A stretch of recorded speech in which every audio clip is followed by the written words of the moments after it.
직구 부부 남편 같은 경우에는 죄책감, 불쌍한 자기 부모님 이런 것들 때문에 굉장히 마음에 짐이 너무 무거운 사람이기는 하죠. 근데 아내 입장에서는 처음에는 이제 안쓰럽다가도 그 안쓰러운 마음 때문에 지금 내 자식이 굶어 죽게 생겼단 말이지. 물론 뭐 굶어 죽는 것까지는 오바스럽지만.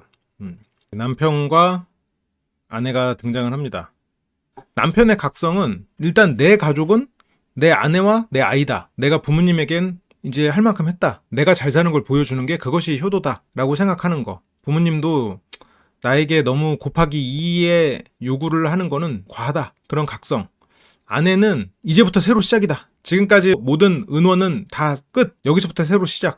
그렇게 포기하고 여기서부터 새로 시작하고, 그리고 시부모님에게도 그동안의 은원은 다 잊고 도리만 하고, 그런데 이제 우리가 버는 돈 이제 우리가 이제 아껴서 살면서 이제 사겠다. 그렇게 돼야지. 남편의 각성과 아내의 포기가 둘 다 이루어져야죠. 뭐 과거에 아쉽고 서운하고, 그리고 뭐 사기당한 것 같고, 그리고 이게 말도 안 되게 새나가 버린 그런 돈들을 뭐 어떡하겠어. 없어진 걸. 이런 남편한테는 저런 아내가 필요해요. 근데 남편이 그런 각성을 하긴 해야 되는데 각성을 안 하면 노후 대비가 안 돼. 굉장히 안타까워. 그러니까 둘 다 기본적으로 되게 좋은 자질의 사람들 같아요. 정말 여기서 이제 진태현 조사관이 이제 화면으로 다 봤어. 이렇게 측은한 모습을 보이고, 아내는 이제 굉장히 답답해하고 있고, 결혼 3년 차고 결혼식을 따로 올리진 않았고, 아내가 2살 연상, 3년 차면은 32, 34 이때 서로 결혼을 했구나. 이쪽 남편 쪽에서도 뭐 할 말이 많다고 하는데, 이 남편이 축구선수 출신이에요. 먼저 남편 측 증거 영상부터 본다면 남편 측 관점과 아내 측 관점이 굉장히 다르긴 한데, 남편이 서툴지만 그래도 노력하는 사람은 맞는 것 같아요. 딸이 이제 24개월. 얼마 전까지 이제 축구선수. 국가대표로 소집된 적도 있는. 아무튼 잘한 거죠. 우리나라 뭐 국가대표고. 프로 축구선수. 주말에는 이제 코치도 하고 있고.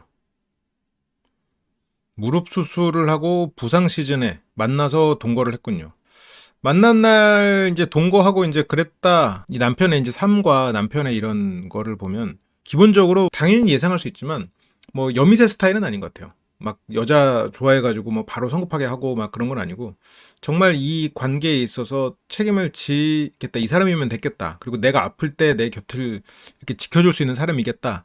라는 생각을 했겠지. 그러니까 어쨌건 시작은 좋았어. 그렇게 뭐 수술하고 재활하고 있는데 병원하고 가까웠던, 그 당시엔 여자친구지. 여자친구 집에서 그냥 자고 왔다 갔다 하면서 그러면서 이제 동거가 시작이 된 거죠. 그러니까 이 부부가 뭐 이렇게 만약 이건 좀 안타까운 얘기지만 두 사람이 차근차근 알아보고 결혼의 수순을 밟았다면 결혼까지 못 갔을 것 같아요. 이 시댁 쪽에서 뭐 관계를 호의적으로 하지 않았다? 그건 아니고 뭔가 지원이나 이런 게 거의 없었던 것 같아. 그래서 뭐 결혼을 하려면 뭐 재산도 알고 손재 뭐 그런 것도 따져보고 해야 될 거 아니에요. 그런 과정에서 아마 삐그덕대고 결국은 싸우다가 헤어졌을 커플인데, 근데 이제 두 사람 마음은 깊었겠지.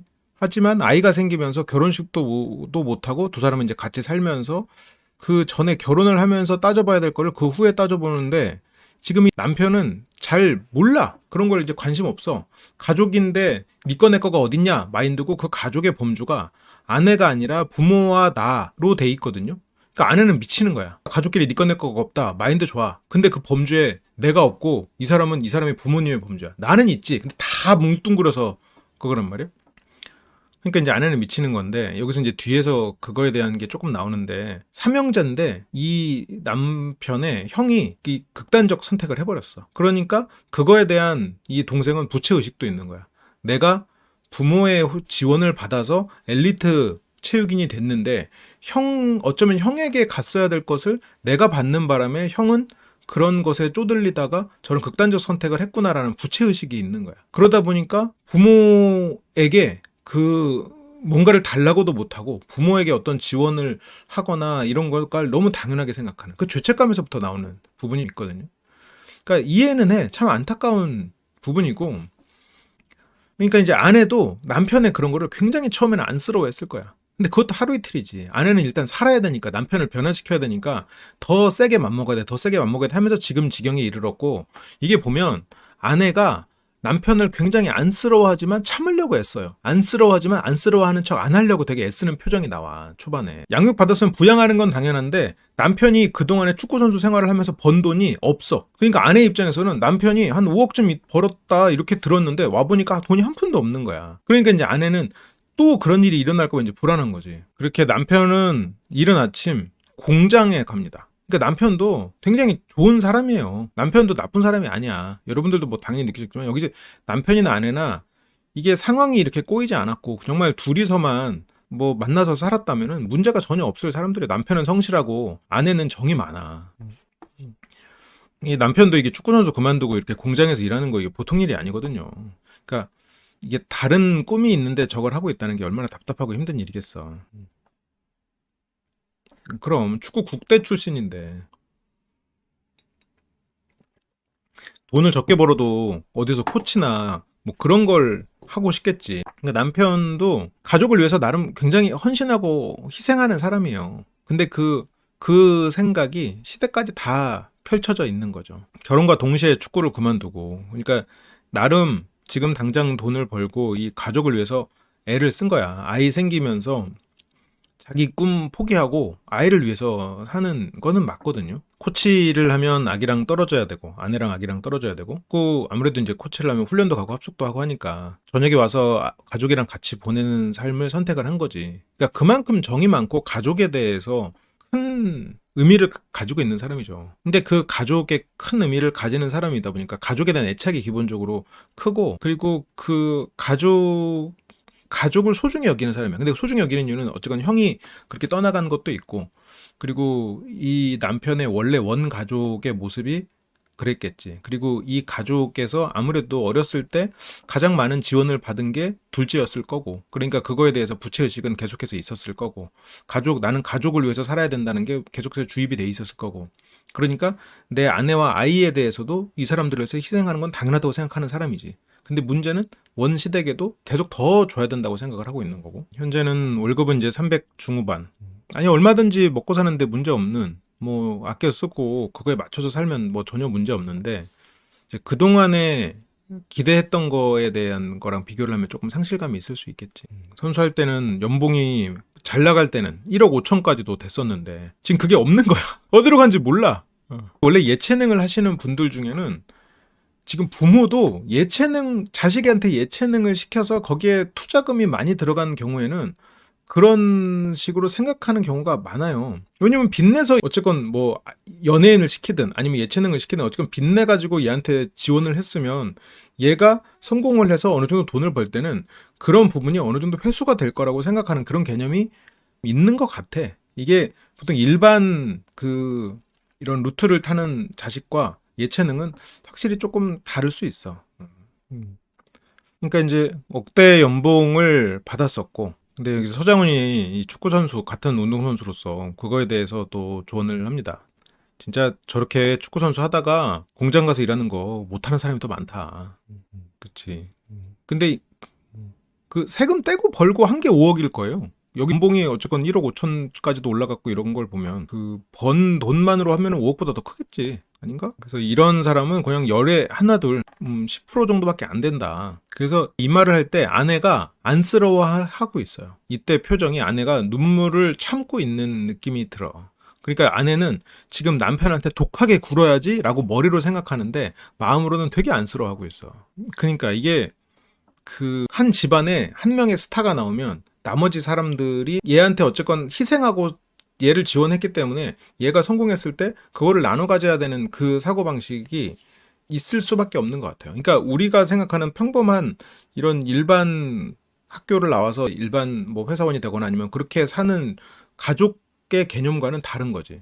훨씬 더 그 집에 말 그대로 정말 기둥, 가족의 생존을 책임지는 마음이 조금 더 큰 것 같아. 이런 운동선수나 뭐 아니면 뭐 연예인이나. 며느리가 미워서 안 주는 게 아니라 그냥 없는 것 같아요. 돈은 뒤에서 뭐 몇 가지 사건들이 나오는데 돈은 이제 없는 것 같아. 뭐 그치, 아까 김님 말씀처럼 뭐 세금도 있었을 거고, 그리고 중간에 뭐 빌라 사서 나누고 뭐 거기로 들어간 돈 이것저것 들어간 돈 해가지고 보면 없을 것 같아요. 공부가 뭐 싸게 먹힌다 그런 걸 떠나서 기대값이 제일 높죠. 기대값이. 그러니까 공부는 10,000원짜리 복권이야. 50% 확률로 2만 원을 받는 10,000원짜리 복권이야. 그러면 기대값이 0이죠. 10,000원을 냈으니까 마이너스 100에 2만 원, 50% 곱하기 2만 원. 그러면 10,000원이니까 빵. 근데 약간 예체능은 10만 원짜리 복권이고 1%로 10만 원을 받는 약간 이런 느낌이지. 1%로 10만 원 받으면 1,000원. 이거는 10만 원짜리니까 기대값이 마이너스 99,000원인가? 그렇게 되는 거지.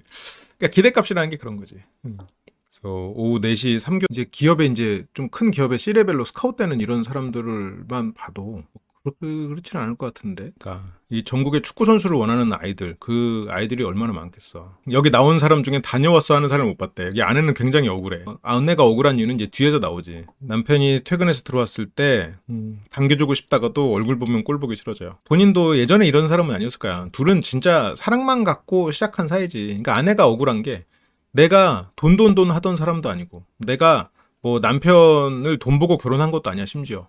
그러니까 더 억울하긴 하겠지. 나는 남편만 보고 이 결혼했는데 남편은 내가 아니라 전체를 다 챙기려고 하고 있으니 아내는 서운한 걸 거고. 그래서 기분 좋으면 나이가 더 많은 아내지만 오빠 이런데.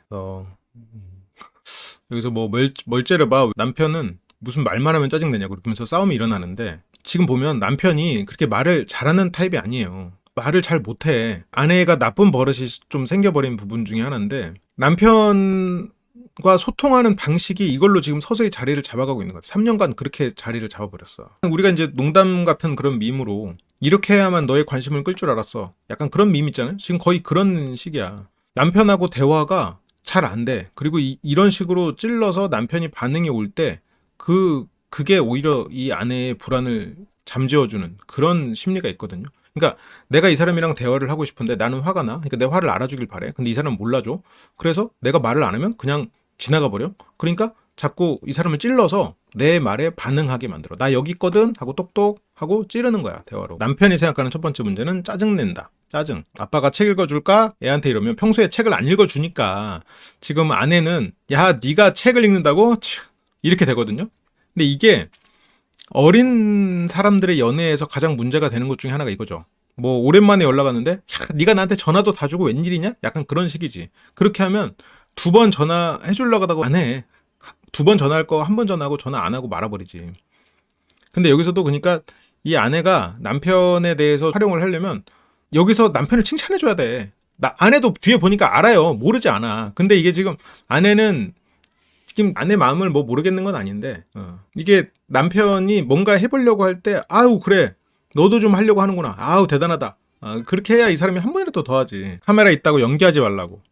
쓸데없는 자존심 때문에 서로 이렇게 찌르는 말들을 하는. 애가 올라간 거에 대해서도 남편이 뭐라고 하니까 뭐 무조건 내려오래 하면서 남편의 이제 기를 죽이는 저런 것들이 이제 아내는 남편이 조금 더 부드럽게 아이의 의견도 들어주고 좀 그런 남편이 돼주길 바라는 거겠죠. 근데 그게 안 되죠. 그리고 남편도 지금 배워가야 되는 입장이고, 그 축구 선수로 어떻게 보면 뭐 상명하복까지는 아니어도 그냥 거기서 참고 말 그대로 지시에 따르고 그 어떻게 전략 전술도 다 지시니까. 물론 예전보다는 훨씬 더 자유로운 분위기라고는 하지만 그런 분위기 익숙한 사람이 지금 이 어린 딸에게 갑자기 다른 훈육 방식을 가진다는 게 물론 지금 노력하고 있겠지만 어렵죠. 배워가야지. 이제 아내는 지금 남편의 그런 투박한 방식들이 굉장히 거슬리겠지. 아이 밥 먹었냐는 말에도 먹었겠지? 참 싸움을 거는 말이죠. 밥 먹었어? 안 먹었겠냐? 오늘 푹 쉬었어? 쉬었겠냐? 안 쉬었겠냐? 어느 쪽이든. 그래서 남편은 애를 데리고 놀이터도 가고 어린애가 이렇게 무서운 미끄럼틀도 잘 타는군요.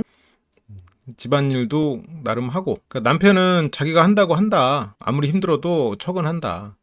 이게 이제 집안일을 하루 종일 하는 입장에서는 좀 별로 눈에 안 차더라도 막상 하는 입장에서는 또 저게 또 노력의 결과니까. 그러니까 아내는 지금 남편이 저렇게 착한 모습만 보이니까 또 더 우라통이 터지는 거야. 세상 사람들 내가 얼마나 억울한지 말해주세요. 이런 게 좀 있겠지. 뒤에서 이제 그런 것들도 이해는 해요. 둘 다 솔직히 이해는 가. 이 부분은 남편도 어떻게 살아왔을지 어떤 마음일지 알겠고 아내도 알겠어. 근데 아내가 지금 보면 되게 정이 많은 사람이야. 둘 다 정이 많은 사람이야 기본적으로. 근데 남편은 그 회피형이 돼버릴 수밖에 없었던 게 힘들고 고통스러운 과정을 겪었어요. 훈련도 그렇고 가족 안에서 형에 대한 그런 사건도 그렇고 내가 힘들어도 참고 해야 돼. 형목까지 살아야 돼. 지금 성인이 돼서는 형목까지 살아야 돼까지도 얹혀져 버렸어.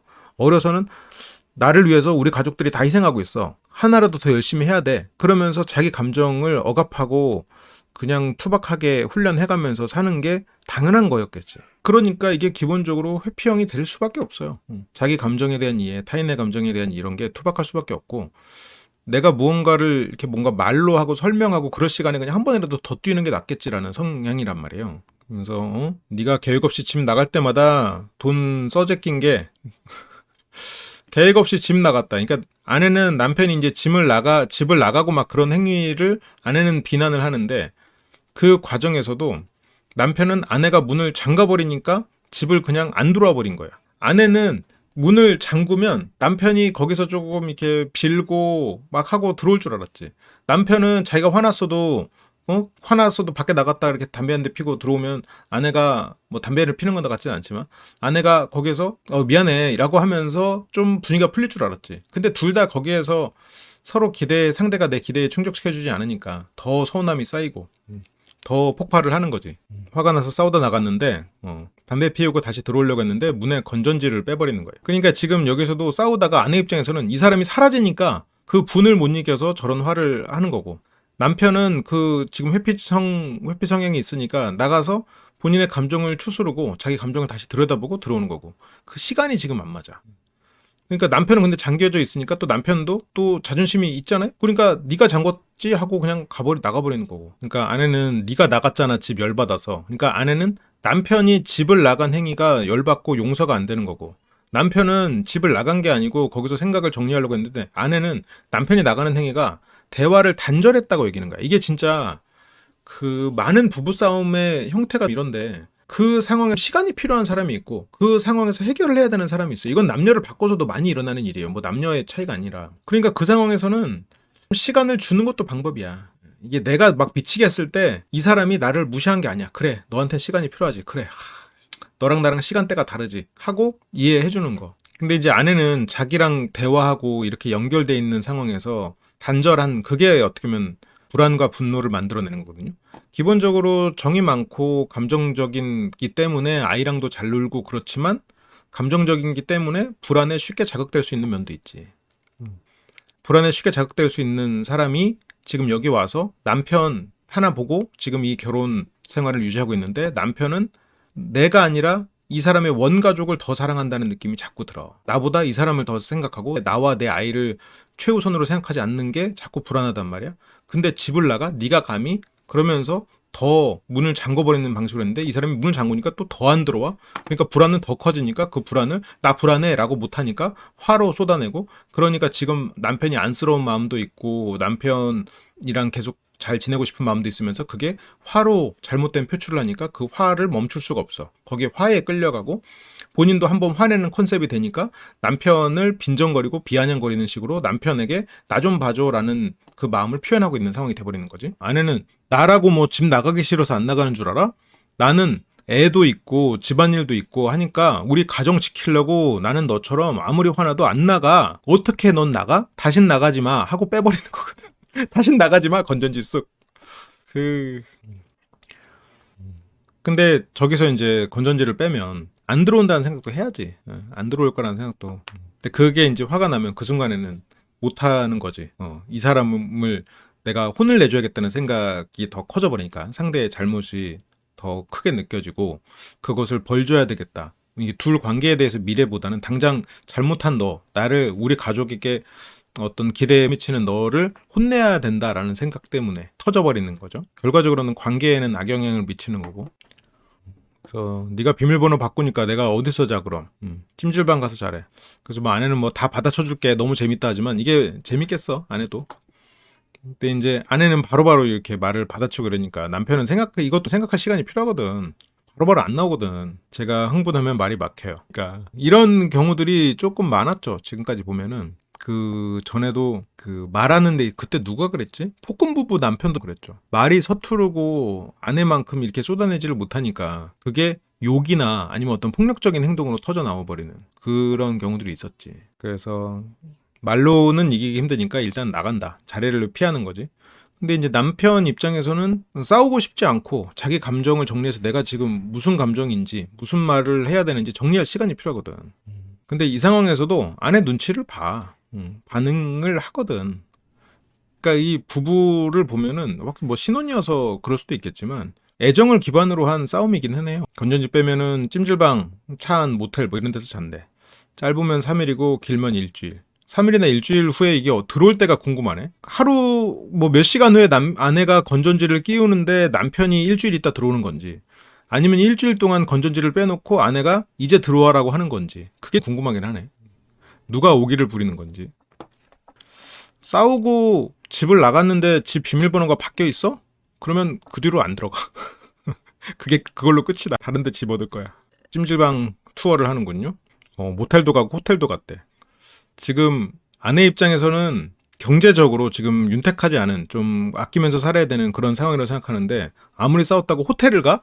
이것도 아내 입장에서는 상당히 좀 실망스러운 부분일 수 있겠네요. 남편이 돈 때문에 미칠 것 같다니까 아내는 어쩌라고, 돈 없는 게 내 탓이야? 돈 없는 게 내 탓이냐. 그러니까 아내가 지금 이 수입 대비 돈을 많이 쓰고 있는 것 같기도 해요. 근데 뭐 정확히 얼마를 쓰고 이런 걸 모르니까. 그러니까 이 아내가 찜질방 아니고 모텔에서 잤잖아, 호텔에서 잤잖아. 맨날 생활비를 달라고 하지, 뭐 산다, 아이 거 산다. 근데 이제 아내는 생활비 달라고 했는데 네가 생활비 준 적 있냐? 이게 돈이 지금 어떻게 흐르고 있는지 잘 모르겠어. 근데 아내는 좀 억울하지. 자기 걸 산 게 아니라 아이에 대한 거 샀지. 그러니까 아내는 지금 아이 거 사면서 자기 거는 나름 아끼고 사는데, 아이에 대해서는 한편으로는 미안한 마음, 그래서 과하게 투자를 한다고 느껴지는 부분도 있는 것 같아. 근데 지금 아내 입장에서는 나는 아이한테 돈 썼고 너는 네가 부부싸움 하다가 나가가지고 모텔에서 자는 게 말이 되냐? 둘 중에 분명히 여기서는 뭔가 이 바로 잡을 수 있는 부분이 너무 많아. 싸우다가 나가지 않고 알았어, 잠깐만 좀 시간을 줘라고 하고 남편이 설명을 하고 나가거나, 아내가 어쨌건 남편이 나갔을 때 그래 저 사람이 회피형이니까 그렇게 하고 일단은 버텨보거나, 그러니까 건전지를 안 빼거나, 그리고 건전지가 빠졌어도 남편이 예를 들어서 문자를 보내서 나 지금 밖에서 추워, 너랑 대화하려고, 나 생각 정리하려고 그랬어, 기다릴 테니까 열어줘라고 하고 좀 한번 밖에서 황장군처럼 기다려보거나, 아내가 남편이 나가서 집 밖에 없으면 찜질방 갔다가 생각하고 놓지 말고 문자 이렇게 보내서 바로 들어와, 내 미안해 하고 한다거나, 뭔가 너무 개선할 수 있는 그 가능성의 옵션이 중간중간 너무 많아. 근데 저게 아내 입장에서는 있는 줄 알았던 돈이 없고 분명히 남편이 벌었던 돈인데 그냥 입국 다 된 상태니까 아내 입장에서는 우리 거를 주지 않는다라는 생각을 지금 하고 있으니까 더 억울하고, 남편에게 그거에 대해서 너의 권리를 좀 찾아와라 라고 말하고 싶은 거지. 너의 그건 권리고 그 권리는 우리 아이의 안전과 연결돼 있다라고 이제 생각하는 거고, 맨날 아이 쓸데없는 의자 산다고 당장 이게 필요해? 근데 의자 필요하대. 지금 근데 남편이 지금 여기서 막 나갈 돈이 한두 푼이야? 근데 이제 아내 입장에서는 이거는 아이한테 쓰는 거고, 부부싸움에서 나가서 호텔에서 자고 이런 거는 또 아내 입장에서는 둘 다 한편으로는 좀, 이게 뭐 어느 정도 근데 이게 소비가 있고 어느 정도 수입이 있는지를 정확히 모르겠어서 저 의자가 어떤 건지도 모르겠고. 근데 지금 대출이 한 3, 4천. 남편 11년 연봉은 시아버지가 50평집, 지금 50평집에 시부모님이 살고 있대요. 시부모님은. 막내 아들 자기 동생 이제 빌라 해주는 거에 이제 돈을 합쳤고. 그래서 이 부부는 정작 아내 돈으로 이 집을 한 거야. 그러니까 이제 아내 입장에서는 왜 당신만 권리를 못 찾았어? 라는 게 지금 점점점 쌓이고, 바보 같고 안쓰러운 남편이야. 근데 남편은 변화가 없고, 그러니까 또 더 찌르는 거고. 대출 4천이자면 어느 정도 되지? 남편은 이제 빚까지 냈다. 남편은 형편에 비해서 아내가 과소비를 한다고 생각을 한다라고 하는데, 이제 남편은 이 딸 200일 촬영 이런 것도 그 비싼 돈 주고 찍는다는 게, 200일 사진은 이제 100만 원 주고 찍었군요. 다 부질없는 거 없긴 한데 이거. 근데 좀 그런 생각은 들어. 아내가 이 뒤에서 결혼식 안 했죠. 결혼식도 안 하고 그런 대신에 내가 못한 거를 우리 아이한테는 해주고 싶다라는 그런 보상 심리가 있었을 수도 있을 것 같아. 근데 뭐 첫 아이 키우면서 저거를 하는 게 뭐 또 유난스러운 건 아니니까. 현실적으로 아기 키우는데 돈 많이 드니까 아이를 위해서 다 해주고 싶은. 근데 남편은 굳이 이게 필요해. 이거는 포기하는 게 난데, 이건 남편 입장에서 아내가 알아서 하겠거니 하고 이게 마이너스가 나지 않으면 알아서 하겠거니 하고 좀 내려놓고, 그리고 여기서는 아내가 그 미용사였나 그래요. 그런데 지금 이제 아이를 키워야 되니까 아직 어린이집을 안 가서 일을 못 하고 있는 거고, 아마 이제 아이가 어린이집 가기 시작하면 아내도 돈을 벌 테니까 이 과거만 심리적으로 청산을 하면 이 부부는 잘 살 것 같아요. 과거만 잘 청산하고, 그게 이제 필요하지. 이 남편 같은 경우에는 뭐 어떤 소비나 이런 거를 한 번도 제대로 해보고 살지 않았겠죠. 돈 관리도 해본 적이 없고, 프로 이 선수 생활 하면서도 돈 관리를 전부 부모님이 다 해줬다고 하거든요. 돈이 어디로 들어가는지 이건 잘 모르겠지. 아내는 지금 한편으로는 보상 심리 때문에 첫 애한테는 다 해주고 싶은 마음일 거고, 좀 예체능이나 아까 그런 계열은 약간 부모님들이 매니저 역할을 하는 경우들이 좀 더 많은 것 같아요. 아무래도 자기가 하는 일에 집중해야 되지만 그런 경향이 좀 더 있는 것 같아. 돈 관리는 아내가 이제 해야죠, 실은. 돈 관리는 이제 아내가 맞벌이 하면서 돈 관리 아내가 하고, 그래서 이 남편한테는 이렇게 좀 똑부러지는 아내가 필요해. 그러니까 아내도 알면서 지금 자존심 때문에 안 해주는 것들이 있거든. 예를 들어 우쭈쭈도 알면서 안 하는 거고. 그래서 애초에 돈 가지고 온다고 했을 때 가져갔으면 이렇게 됐겠어? 여기까지만 보면 아내가 되게 나빠 보이는데 뒤에서 안 가지고 와도 너무 안 가지고 왔는데? 약간 이런 느낌이 조금 들긴 들어. 근데 남편이 그럼 네가 우리 부모한테 얘기해. 이것도 근데 좀 너무 회피적이지. 남편이 얘기해야지, 자기 부모인데. 결혼할 때도 이제 돈을 보태지 못했고. 그러니까 아내는 한다고 했는데 남편이 고마운 줄 모르고 자꾸 우리를 우선순위에서 미루는 그 사고방식이 서운하고 불만이 있는 거야. 남편은 돈 얘기에 굉장히 이제 예민하고요. 여기서 이제 아이가 자고 두 사람이서 대화를 하는데, 여기서도 보면은 계속 짜증내고 어쩌고 하잖아요. 이 장면 다시 보면 둘이서 술 따르고 짠 되게 내가 돈이 많지는 않았는데 하면서 돈 얘기가 나와. 애 낳고 인형 키우면서 돈이나 모았냐? 그러니까 남편은 돈을 모으기를 바라는데, 그러니까 남편은 남편대로 한이 있지. 나는 코치든 뭐든 축구 관련된 일을 하고 싶고 그렇게 꿈이 다 있었는데, 근데 이제 아내는 꿈은 꿈이고 아내 입장에서는 뭐 지금 희생한 게 없냐 이거지. 아내 입장에서는 내가 다 희생했다. 너는 지금 자꾸 이렇게 철없는 소리 하지 마라. 그러니까 아내 입장에서는 네가 모아놓은 돈이 있었기 때문에 그것만 네가 권리만 찾았어도 네가 꿈 찾아도 돼. 네가 못한 거 니네 부모님이 너 안 챙기고 네 동생만 챙겼고 부모님만 챙겨서 그렇게 살기 때문이잖냐. 그게 아내의 생각일 거예요. 네 권리는 못 찾고 왜 나와 우리 자식한테 희생을 강요해가 되는 거지. 이 아내는 아이 보는 거 안 힘들고, 응? 돈 때문에 그냥 힘들 뿐이다. 네. 남편은 축구가 좋았지만 가족을 위해서 희생했고, 그런 아쉬움이 있지. 예. 그러니까 이 남편도 노력하고 사는 사람이 맞아요. 맞는데 이게 빨리 이 사고방식을 바꿔야 돼. 내 가족은 아내와 자식이다라는 걸로.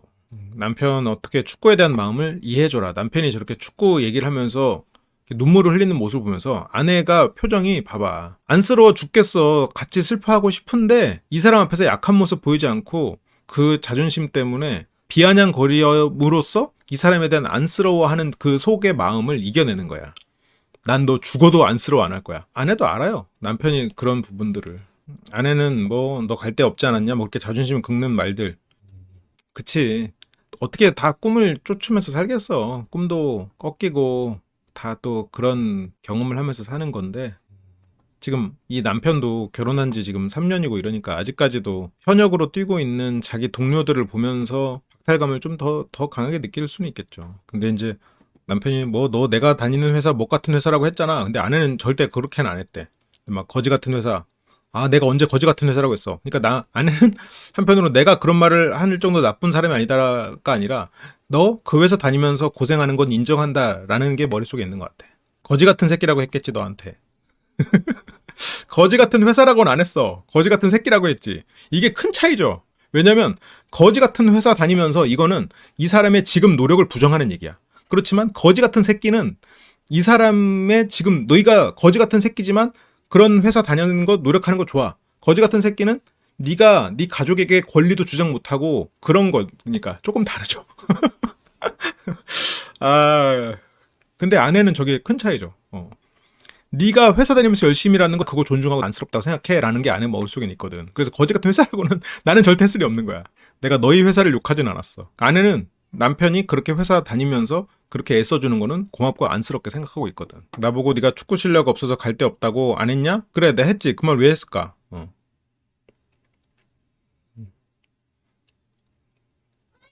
그러면서 여기서 이제 부부싸움이 계속되는데 너 우리 엄마가 나한테 뭐라는 줄 알아? 오죽하면 자기가 번 걸려가지고 보험금 타서 너희 주고 싶다. 이게 뭔가가 얽혀 있는 것 같기는 해요. 뭔가가 얽혀 있어서 돈을 못 주고 있는 것 같기는 해. 근데 며느리 입장에서는 저게 이게 진상을 모르겠어가지고 이것도 좀 생각을 해봐야 할 필요가 있겠지만 남편 입장에서는 우리 엄마는 막 병 걸려가서 보험금까지 타줘 주고 싶다라고 하는데 아내 입장에서는 아니 부모님이 그러면 그렇게 지금 50평짜리 집에 사시는 거 그냥 팔고 좀 작은 두 분이서 사시니까 조금 작은 집에 하고 그걸 조금 지원해 주셔도 되지 않냐 그런 생각이겠죠. 그냥 막무가내로 달라는 게 아니라 당신 아들이 평생 걸쳐서 한 거니까 거기에서 뭐 20, 30%라도 줄 수 있지 않냐 라는 게 이제 아내 생각이겠지. 그러니까 아내는 이제 몰라 난 그런 거 진심으로 안 하다. 그러니까 여기서 남편은 독한 년 이렇게 되는데 남편 입장에서는 우리 어머니가 보험금이라도 주고 싶어하는 정말 애절하게 자식밖에 모르는 심지어 우리 형이 그렇게 떠나가면서 정말 슬픔이 가득한 그래서 나는 형모까지 효도를 해야 되는 그런 엄마고 그런 아들인데 아내 입장에서는 아니 시어머니가 말은 그렇게 하는데 정작 우리 가족을 위해서 뭘 해줬어. 우리 당장 결혼식 올리지 않은 것에 대해서도 뭐 신경도 안 쓰시고 이용당하는 거야 라는 게 아내 입장이고 그러니까 아내는 남편이 이용당하고 네가 이용당해가지고 우리 가족이 고통받잖아. 맞서 싸워 채찍질. 근데 남편은 이 사람들이 다 내 가족이니까 맞서 싸워가 아니고 그냥 거지 같은 놈 채찍질 이렇게 느껴지는 거고. 근데 이제 아내는 이 와중에도 이제 이런 걸로 계속해서 막 찌르는 말도 하고 막 자존심 부리긴 하는데 이 아내 이런 모습을 보면 실은 연애할 때 흔하게 봤던 모습들이기는 좀 해요. 젊어서 겪었던 그런 연애의 일부분. 그래서 뭐만 하면 독한 년이래. 그럼 그런 말 했을 때 내가 펑펑 울길 바래? 그러니까 이제 남편이 막말로 돈 없는 게 죄야? 신용카드도 주고 생활비도 따로 어떻게 주냐? 그러니까 이게 남편은 자기 나름으로는 최선을 다하고 있어. 근데 아내는 최선은 우리 가족 안에서 최선을 다해야지 왜 너는 그 네 주변에 짊어진 네 형의 목까지 그렇게 다 최선을 다하려고 하냐는 거지. 그게 안쓰럽고 그러면서도 그걸 멈추게 하고 싶으니까 채찍질을 하는 거야. 아니 아내는 나에 대한 생각을 못 하는 거잖아. 남편은 너 배달 시켜 먹고 안 했어? 출근했을 때? 배달 시켜 먹은 거긴 한데 배달 시켜 먹은 걸로 그러면 좀 근데 애기 데리고 키즈 카페 가고 안 했어? 그러니까 남편은 그걸로 생색낸다기보다는 너도 썼다. 나도 최선을 다했고 너도 그렇게 썼는데 너무 그렇게 부정적으로 생각하지 말아라. 겠지. 근데 아내는 아니 애 데리고 키즈 카페 간 거랑 배달 좀 시켜 먹은 거 가지고 또 그런 게 이제 꼴락 몇십 써놓고 많이 쓴 줄 알아 이렇게 되는 거지. 그러니까 아내는 내가 뭐 사치를 부려서 뭘 했어.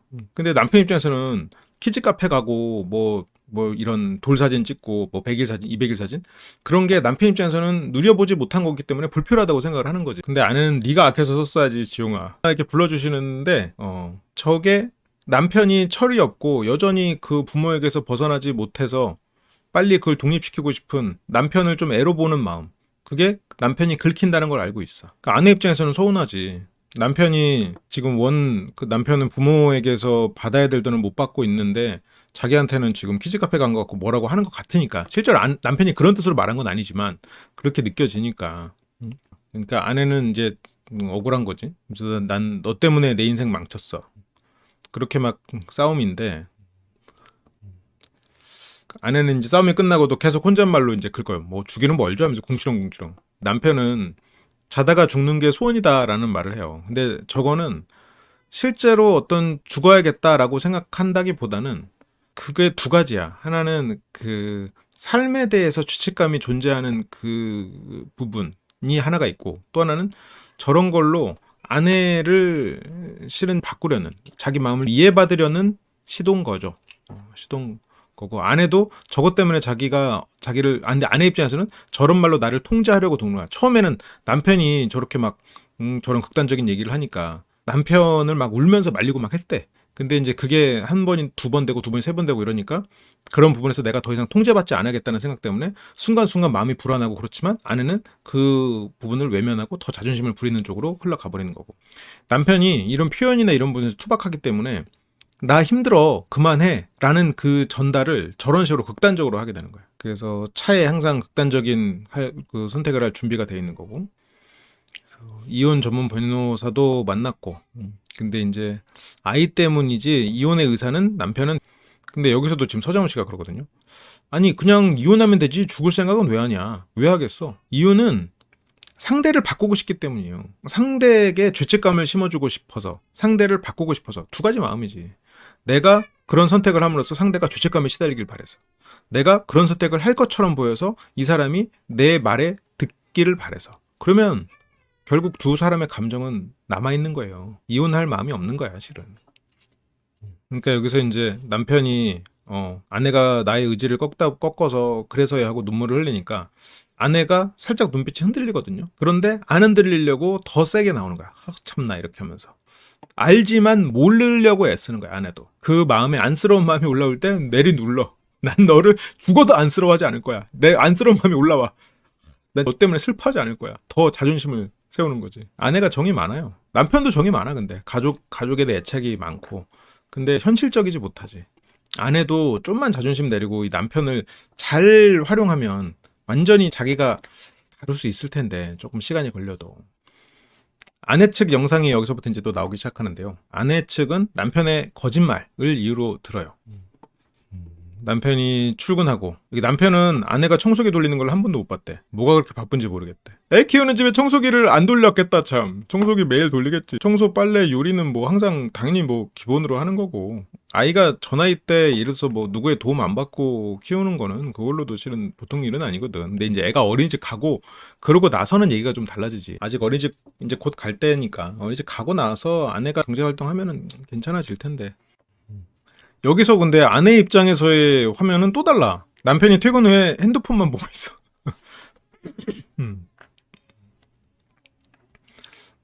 남편한테 애 좀 봐달라고 하는데, 아까 남편 입장에서는 되게 잘 놀아주는 아빠였는데 여기서는 핸드폰만 보는 아빠가 돼 있네. 애한테 저리로 가 하고 니까 애가 울고 이렇게 발버둥 치니까 어떻게 다뤄야 될지 몰라. 아빠들이 그렇긴 하지. 저거를 서툴지, 투박하고. 그래서 아내가 생각하는 남편의 문제. 아내 입장에서는 신용뿐이고 남편 입장에서는 최선을 다하는 걸지도. 남편이 이제 아이를 돌보면서도 이게 중간에 줘라. 남편도 이제 피곤하니까 그렇겠지. 그래서 좋으니까 애가 잠깐 떨어질 뻔하는 그런 장면이 있었거든요. 그래, 남편도 피곤한 것도 이해해줘야지. 그러니까 애 이빨 닦이거나 이런 것도 아내 보다 보면 쉬운 일이 아니거든. 남편은 잘 모르고 아이랑 붙어있는 시간이 한두 시간밖에 안 되고. 그래서 돈 문제가 남편에 대해서 여태까지 프로 생활하면서 한 5억 넘게 꽤 많이 벌었다고 하더라고요. 프로 선수로서 5억 이상 벌었다. 그 얘기를 이제 아내는 들은 거지. 남편이 앱을 다운받아서 세금 낼 거라고 했을 때 결혼 전에 일했던 게 세후 5억 이상이 되네? 세후네, 세후. 세후 5억. 그러니까 남편도 그냥 자기가 그렇게 번 줄 안 거야. 그 돈을 돌려받을 줄 알겠지. 아내가 남편의 돈을 보고 결혼을 한 건 아닌 것 같아요. 두 사람은 첫날부터 동거를 했다라는 거 보면 정말로 스파크가 팍 튀어가지고, 뭐 저는 뭐 운명 이런 말 별로 좋아하지 않지만 운명 같은 시작이 됐겠죠. 뭐 처음에 첫날 만난 날부터 동거를 했는데 연봉 얼마나 돼? 물어보고 하진 않았을 거 아니야. 대충 프로 선수니까 많이 번다 생각했을지도 모르지만 그냥 그런 거 따지지 않고 스파크가 튀었고 아이가 생기고 그런 과정에서 이제 저런 얘기들이 오고 가지 않았나. 근데 이제 그 5억이라는 돈은 통장이 아버지한테 있었고 용돈을 보내주는, 아버지에게 용돈을 받으면서 살았고, 저렇게 외골수 인생을 살다 보니까 돈 관리나 이런 거를 그냥 어려서부터 쭉 그냥 아버지가 해준 거죠. 10년간 그냥 아버지가 월급을 관리해줬고, 돈 걱정 말고 운동에만 전념하라. 지금은 운동 말고 돈 걱정에만 전념하게 되는 상황이 됐는데.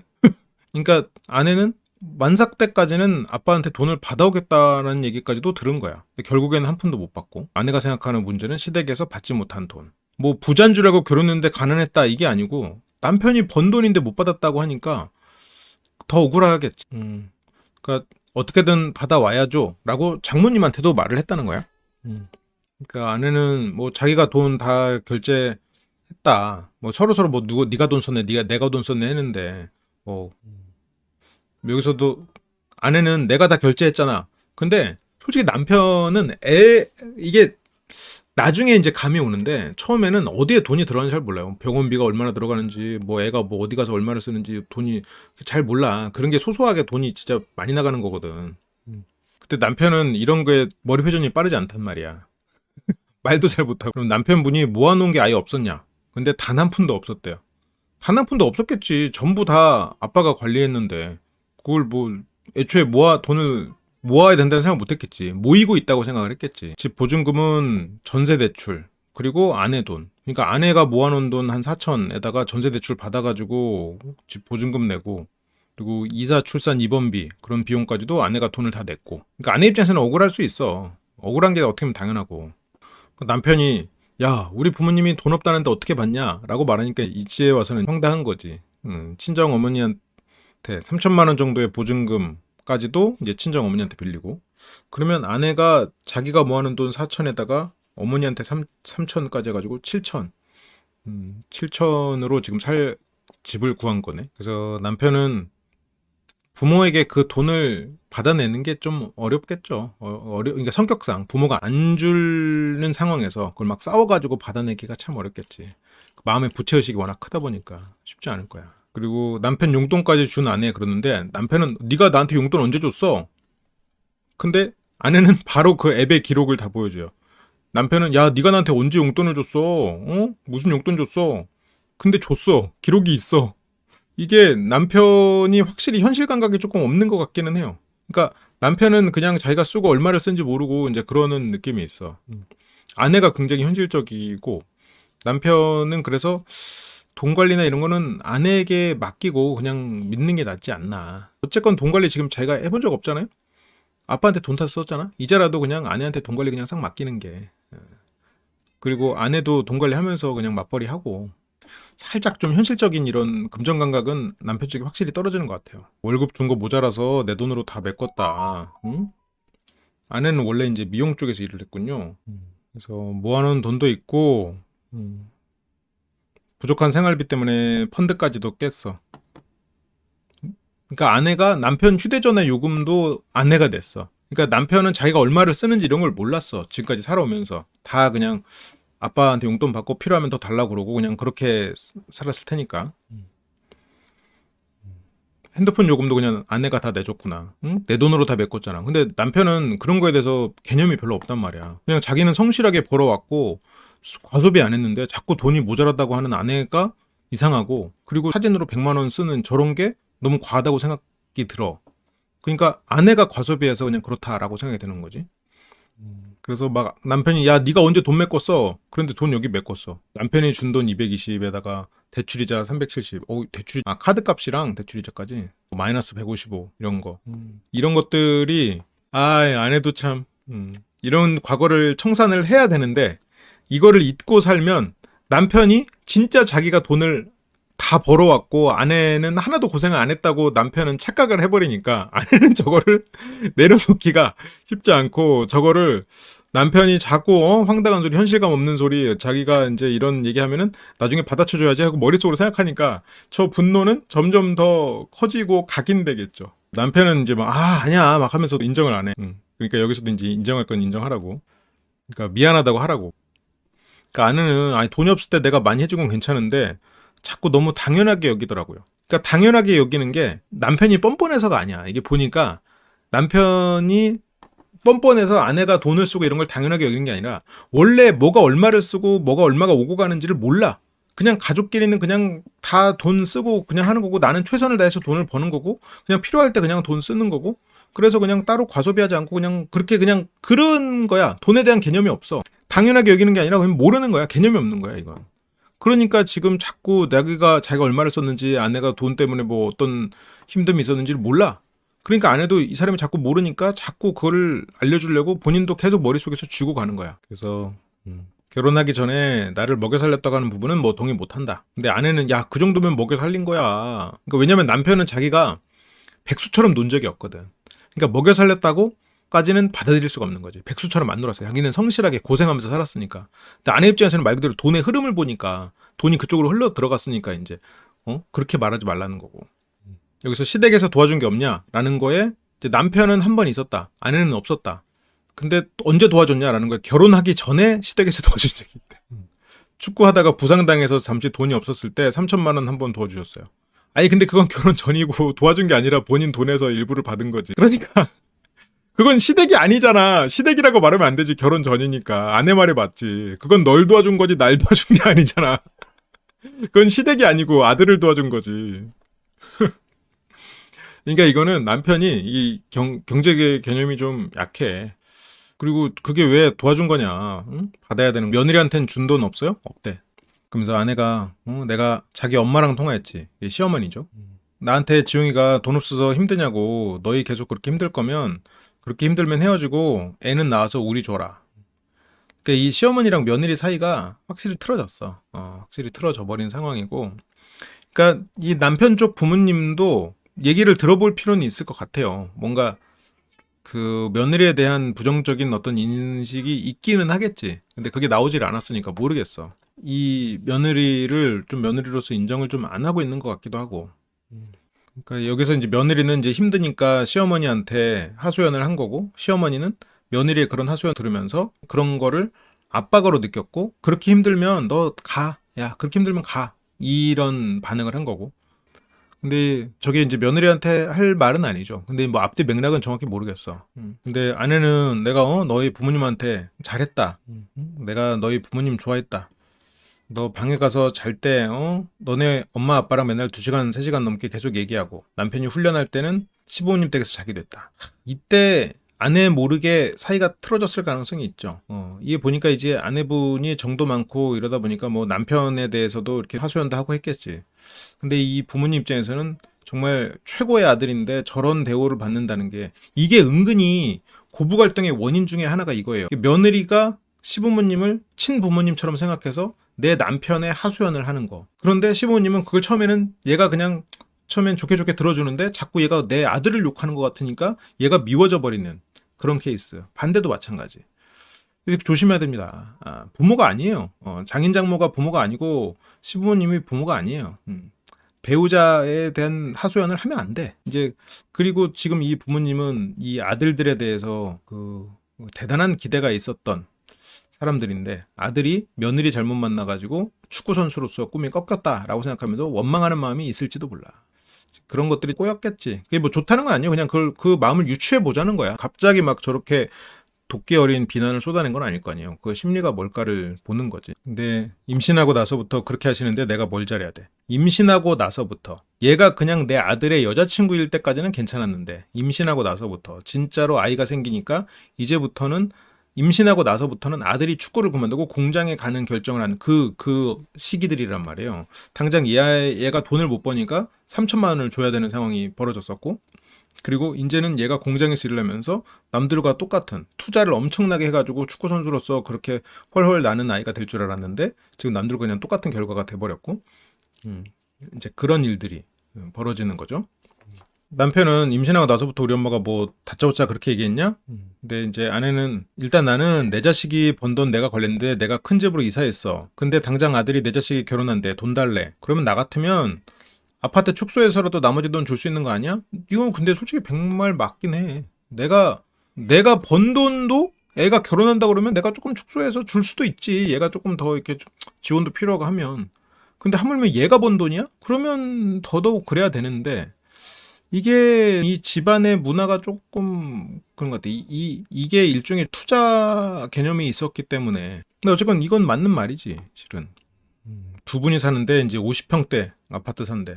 처음엔 저희 남편도 차라리 두 분이 사시는 거니까 평수 좀 줄여서 나머지를 자기 달라. 부모님 집 얘기는 남편도 동의했고 근데 아버님이 집을 못 판다. 근데 저게 뭔가 다른 뭐가 있을지도 모르지. 예를 들어서 정작 집은 넓은데 집이 뭐 안 팔린다거나 팔았을 때는 너무 푼돈이라거나 뭐 그쪽 뭐 부동산이 무너져서 모르겠어. 뭐 어딘지를 정확히 모르니까.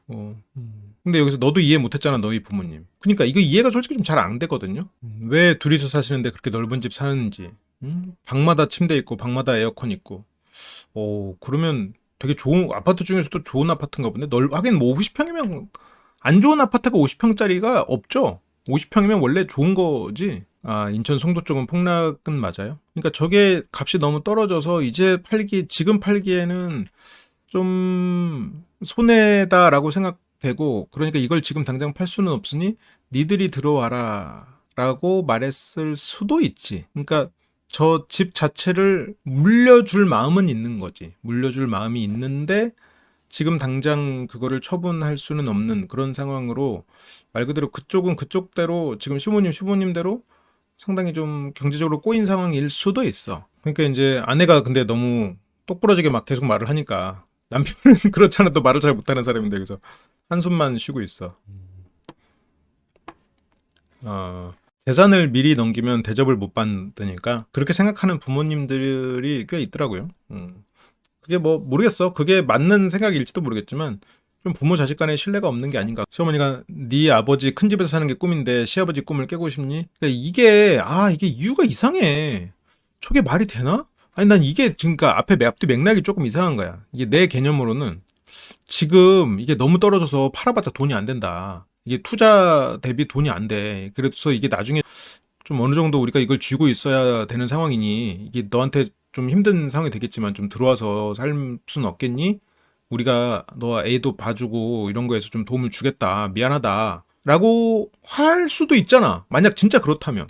근데 이게 말이 되나? 난 이게 진짜 이해가 살짝 안 되기는 해. 이 말을 진짜, 그러니까 아내가 지금 보면 이게 없는 말을 지어내는 사람은 아닌 것 같거든요. 아내는 되게 똑부러지는 사람이고 딱딱 보면 이 아까도 그 얼마 들어왔다 이게 딱딱 증거를 내미는 걸 보면은 너무 똑부러지는 사람 같거든. 그래서 저 말이 앞뒤 맥락에서 뭔가 싸움이 있었을지는 모르겠어요.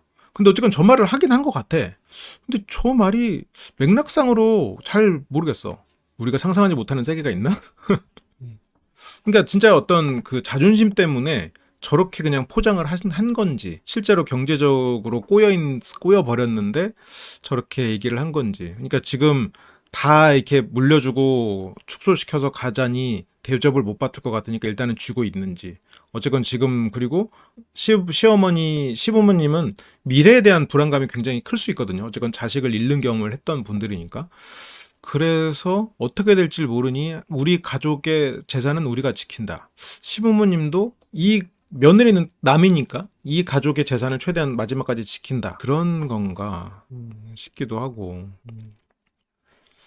그래서 본인 꿈 때문에 아들의 인생은 어떻게 돼도 상관없는 건가. 이게 좀 이해가 안 되거든. 솔직히 나도 이게 보면서도 저게 뭔 소리야? 저게 앞뒤에 뭐 맥락이 이게 보통 이게 어떤 얘기를 들으면 이렇게 말도 안 되는 얘기를 들어도 앞에 이런 맥락이 있었겠구나 좀 유추가 되는 것들이 있잖아요. 근데 저거는 잘 안 돼. 근데 아내가 또 똑부러지고 이런 면이 있다 보니까 시부모님하고 어떤 트러블이 생겼을 때 어떤 자존심 대결로 갔을 수는 있을 것 같아요. 국대 아들 키워가지고 50평대 아파트에서 의리의리하게 살고 있는 거지. 우리 아들 국대다. 근데 갑자기 며느리가 와가지고 집을 달라고 하는 것처럼 느꼈을 수도 있겠네. 어쨌건 부모 입장에서는 투자 성공인데 일종의 투자 성공 개념이고 아들을 잘 키워놓은 부모인데 이게 축소가 돼버리면 모든 걸 잃는 느낌이겠네. 뭐 주변 사람들의 어떤 선망이나 이런 것도 다 잃는 거고. 남편이 불쌍했는데도 황당하죠. 부모님은 일 안 하냐? 근데 일한대 미용실에서. 어머니는 이제 미용 일도 하고 하면 수입도 있는 거야. 수입이 없는 것도 아니야. 됐고 시부모님도 준다고는 했는데 이제 와서는 뭐 받은 게 없고 돈만 나가고 있으니. 그러니까 여기서도 소장훈 씨도 그 연봉 가족사에 들어가서 남은 돈 없을 거다. 아내가 속았죠? 라고 하니까 얘도 속았어. 아들도 속았어. 남편도 속고 아내도 속고. 이게 남편은 지금까지 할 만큼 했다 생각하고 이 원 가족 본인의 가족이잖아. 와이프 무촌이고 자식이랑 해갖고 이 셋 보고 가야지. 근데 남편은 남편대로 억울해. 내가 부모님한테 돈 받으려고 한 거 못 봤어? 나도 노력했어 하는데 근데 아내는 부족한 거지. 너는 그냥 아빠 돈 달라고. 너희 부모님은 그럼 들어와서 살아 라고 그러고. 그리고 그 집을 지금 팔자니 아까워. 그 집을 쪼개야 되는 것도 아깝고. 그러니까 어차피 여기서 들어와서 살고 이 집 물려받으면 되는 거 아니냐라고 지금 그렇게 생각하시는 것 같아. 부모님 쪽은. 그러니까 이제 남편은 남편대로 되게 용기 내서 돈 달라고 한 거야. 그럼 평생 그런 말 못 하다가. 근데 저거는 저거 돈을 근데 여기서 아내가 서운할 수밖에 없는 부분이 또 하나가 나와요. 남편 남동생이 있다. 남동생이 21살. 그러니까 남편이 들인 돈으로 동생을 지원해줬다. 그러니까 말 그대로 집에서 기둥이었어. 남편이 기둥이어서 동생 결혼까지도 지원을 해줬어. 빌라가 있는데 동생 명의. 근데 그 동생 명의의 그런 빌라가 남편은 내가 들인 돈으로 했을 거다라고 생각하는 거지. 그러니까 그 돈이 벌써 뭐 빌라도 사고 뭐 아파트도 사고 이런 데로 다 들어가 버렸어. 현금은 없어. 그러니까 이제 남편이 번 돈으로 가족끼리 나눠서 갖는 거야.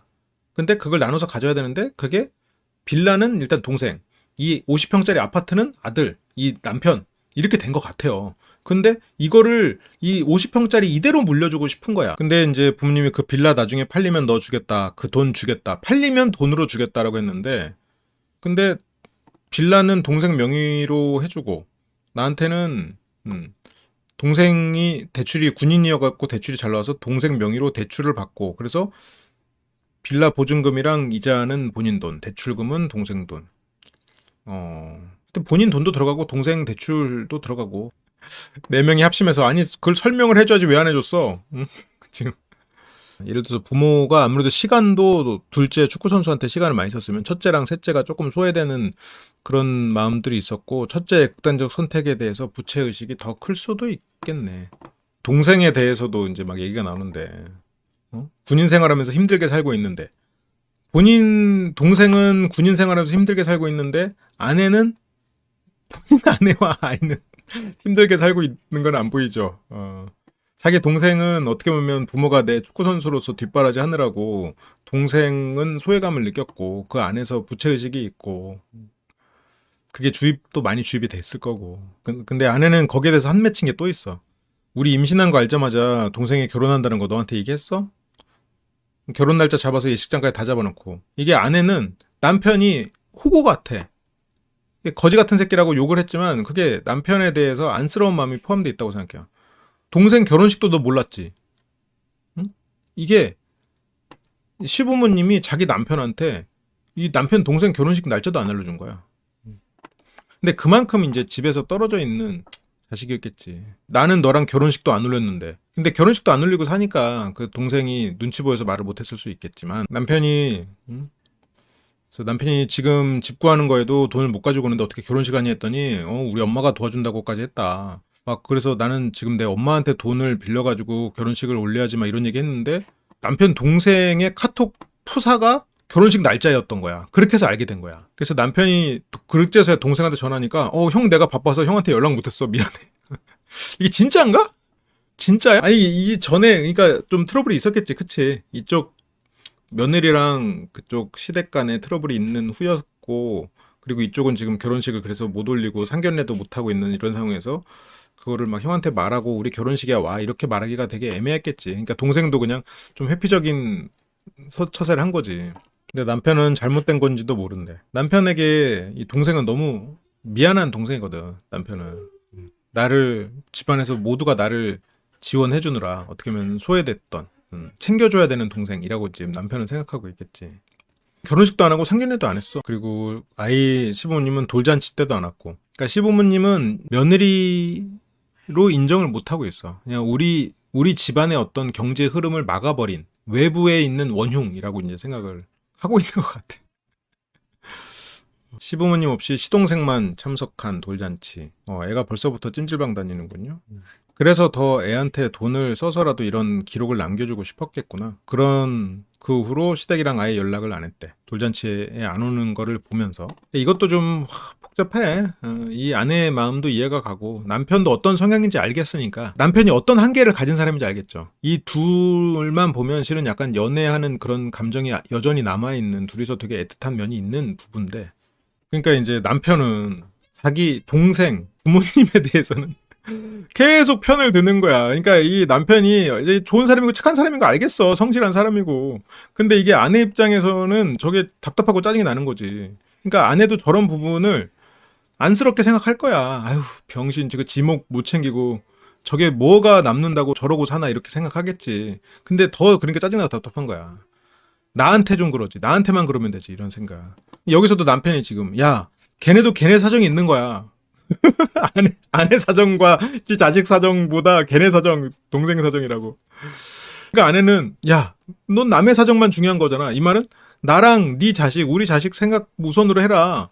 근데 이제 남편 입장에서는 뭐가 남이야? 내 동생이 남이야? 나보다 더 중요하고 나보다 더 소중하고 이제는 내가 갚아야 될 사람인데, 우리 어머니? 우리 형 그렇게 떠나고 나서 얼마나 불쌍해. 내가 우리 형 목까지 살아야 되는데 그러니까 남이라고 생각 못하고. 그러니까 여기서도 지금 이 가족의 범주가 제대로 잘 잡혀있지 못한 거지. 그러니까 나는 나이도 찾고 임신도 했는데 근데 여기서도 이제 남편은 계속 걔는 하면서 남동생, 자기 동생 얘기를 하거든요. 아니 그게 지금 씨알이 맥히냐고. 동생이 아무리 힘든 사정이 있고 어쩌고 해도 이래서 놀부 마누라가 흥부를 싸대기를 때린 거야. 이게 흥부 새끼 이거 애만 싸지르지 일할 생각은 안 하고 와가지고 밥 빌어 먹을 거 우리 재산 뺏으려고 하니까 이게 와가지고 그 주걱으로 때리게 생겼어 안 생겼어? 원래 놀부 마누라가 그렇게 싸가지가 없지 않았을 수도 몰라요. 이 놀부도 어쩌면은 처음부터 흥부한테 그러지 않았을 수도 있어. 막 동생 도와주고 했을 수도 있는데 이게 놀부 마누라 입장에서는 이게 짜증 나지.